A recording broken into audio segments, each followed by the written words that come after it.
Hey guys, welcome back to today's video. Today is Friday, July 17th, 2020, and I apologize for this video coming out a little bit late, but I got home just half an hour ago, so I decided to go ahead and make this video and send it out as quickly as possible. I hope this releases before 10 p.m. Eastern Time.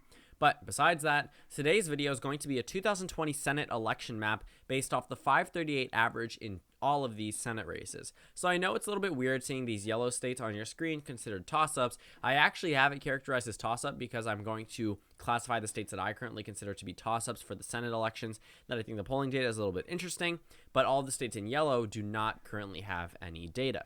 So I think that also looking at the states that don't have any polling data means the Democratic Party and the Republican Party probably feel pretty secure about these states. There's no inside polls, there's no discussion about the competitiveness of these races, with the only exception being maybe the Massachusetts Democratic primary, which is supposed to occur on September 1st. But we see states such as Virginia and Minnesota, which have a competitive past on both the presidential level and in some Senate elections.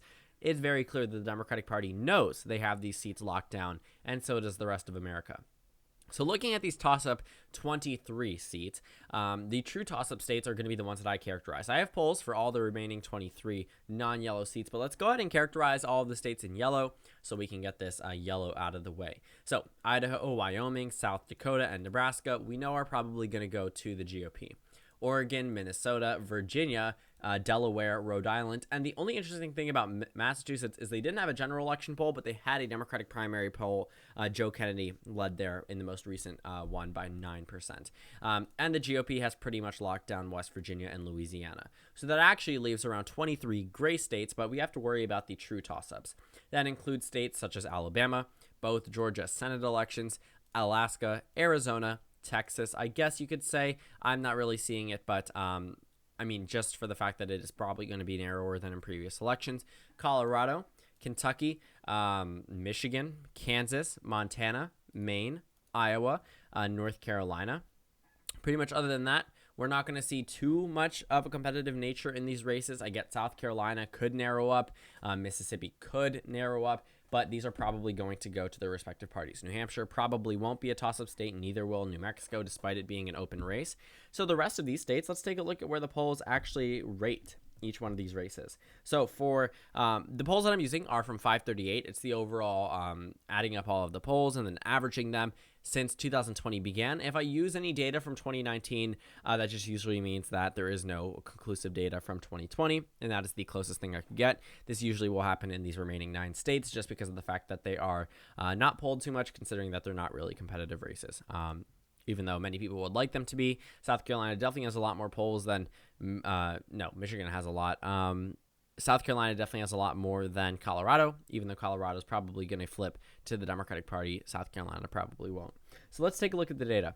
Starting off in the state of Arkansas, this one actually is safe for the GOP. I don't think there really was any discussion. I think it was just more so a possibility, but the Democrats haven't fielded any candidate there, so there is no reason to worry about the polling numbers in that state.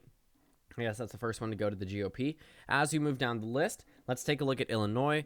Dick Durbin leads here by 19%. Not too much of a surprise. Moving over into Mississippi, Cindy Hyde-Smith leads there by 13.5%. So that's not enough to be safe, but we all know that's probably how it's going to go. As we look in New Hampshire and New Jersey, these are both solid Democratic states based off the numbers. I think it's a 30-point lead for Cory Booker and a 19-point lead for Jeanne Shaheen. No worries for the Democrats in those states, even though New Hampshire has been competitive in the past. In New Mexico, Ben Ray Lujan leads by 16.5%. That's a safe state for the Democrats. Oklahoma obviously is safe for Jim Inhofe. He has around a 28-point lead. In Tennessee, the Democrats trailed the GOP Bill Hagerty candidate, or at least Republican, I believe, nominee at this point, but I'm not entirely sure. Tennessee, either way, regardless of who the GOP nominee is a safe Republican state.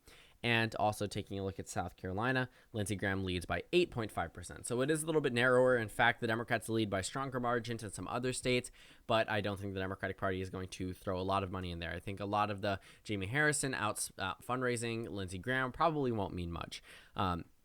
And a lot would have to go right for the Democrats to pick up that Senate race against Lindsey Graham. I mean, he's a very well-known senator. It's going to be very difficult. I think they have a lot more opportunities in other states, not just South Carolina, but they definitely should be focusing their funds on most of these 14 states that I consider to be toss-ups. So let's start off in Alabama. Tommy Tuberville leads by 7.57%. That's actually not as large of a margin as you'd expect. I mean, it's Alabama. It's a solid Republican state on the presidential level. There's no reason as to why this state should be competitive other than the fact that there's a Democrat incumbent.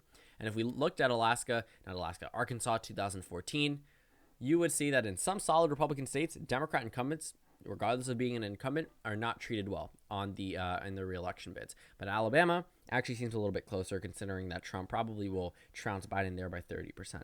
In Alaska, Dan Sullivan leads by 9%. This comes as a result of the new poll that just got released that shows him up 13%, averages out to around a 9-point lead across both polls that have been released. In Arizona, this state actually goes into the likely Democratic column. This is a pickup for the Democrats, a 7.47% lead for the Democratic Party. No surprise to most people in that state. In Colorado, John Hickenlooper leads by 13.83%. Likely not enough to be safe, but still very good for the Democratic Party. So the Democrats have actually hit 47, the number that they carried back in 2018 after those elections. Why do I keep saying Alaska? Alabama has flipped to the GOP, and Arizona and Colorado have flipped to the Democratic Party, which means that the Democrats, if they win any of these remaining 10 seats, they would be gaining seats from where they were just 2 years ago. Looking over in the state of Georgia, it's a safe GOP rating for the special election. Now, the reason for that is because both Republicans are polling ahead in numerous polls in terms of the jungle primary, which means it likely could end up with 2 Republicans on the ballot, obviously meaning no possibility for the Democrats after that point in time on Election Day. But in the Georgia regular election, David Perdue only leads by 2.5%. So while it isn't a victory for John Ossoff, it's definitely narrowing up the state for future elections. In Iowa, Teresa Greenfield leads by 2%, so this is a flip for the Democratic Party. It's a lean Democrat state by that characterization. Pickup of 1 for the Democrats. Another pickup in Kansas. Right now, Chris Kobach is the current frontrunner in the GOP primary there. Barbara Boyer leads him by 0.67%. The Democrats at 49 right now. In Kentucky, Mitch McConnell leads by 6.5%, so it's a likely Republican state, narrower than you might expect. A lot of people say Amy McGrath is not so much an electable candidate. Well, the numbers don't lie in this sense. The overall average for Mitch McConnell is 6.5%. It's not saying she's electable, but it is narrower than I expected when I looked at this data. In Maine, Sarah Gideon leads by 2%, so this state goes to the Democrats. Now, they officially have the majority, considering that Joe Biden is on track to win the presidency, but if they wanted an outright majority, they need to win 1 out of these 4 remaining races in Montana, Michigan, Texas, and North Carolina. So let's keep looking. In Michigan, Gary Peters leads by 9%, a likely Democratic seat, and now they officially have the majority, but they're not done there. Looking over in the state of Montana, Steve Bullock leads by 2.2%. That is now a lean Democratic seat. Down in North Carolina, Cal Cunningham leads Tom Tillis by 3%, another lean Democratic state. A little bit of a silver lining for the Democrats, for the Republicans, my bad. In Texas, they lead by 10% statewide. So, taking a look at this 2020 Senate map, we're seeing flips in solid Republican states. Kansas, in the past, Arizona, Montana currently, in the past, North Carolina or Iowa are competitive states, and holds for the Democrats in Michigan, safe holds in Virginia, in Minnesota, in New Hampshire, pickups in Maine with Susan Collins, and narrowing up races in Kentucky, Senate Majority Leader Mitch McConnell, in South Carolina, Lindsey Graham. Alabama wins for the GOP, but that's the only pickup for them the entire evening. Narrowing up in Georgia, David Perdue. Mississippi, Cindy Hyde-Smith. Texas, John Cornyn. Alaska, Dan Sullivan. So while these races narrow up, the Democratic Party continues to increase their support in Colorado, in Arizona, picking up numerous seats, enough to put them at a net gain of 6 nationwide, based off all of the data that we have right now from 538. So this obviously would be a very good scenario for the Democratic Party. It is not the likeliest scenario to occur, but it is possible. There is nothing saying the Democrats couldn't win Kansas at this point, or Iowa, or Montana, or North Carolina. All of these states are viable for the Democratic Party, but for them all to work together, the chances probably are very slim.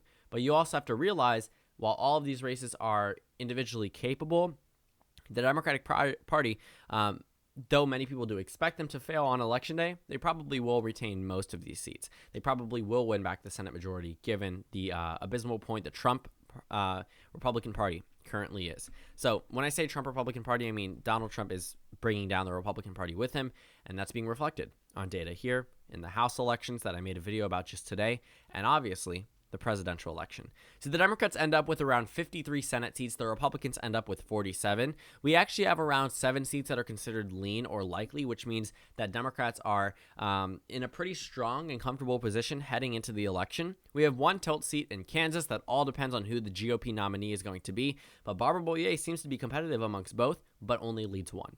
There are 6 likely Republican seats and 1 lean Republican seat. I do think out of all of these 7, Georgia's probably the only one that's possible. For the Democrats, for the Republicans winning seats that, or at least retaining seats that are considered lean, likely, or tilt for the Democratic Party, Kansas is possible, but I think, Iowa is possible, Montana, North Carolina.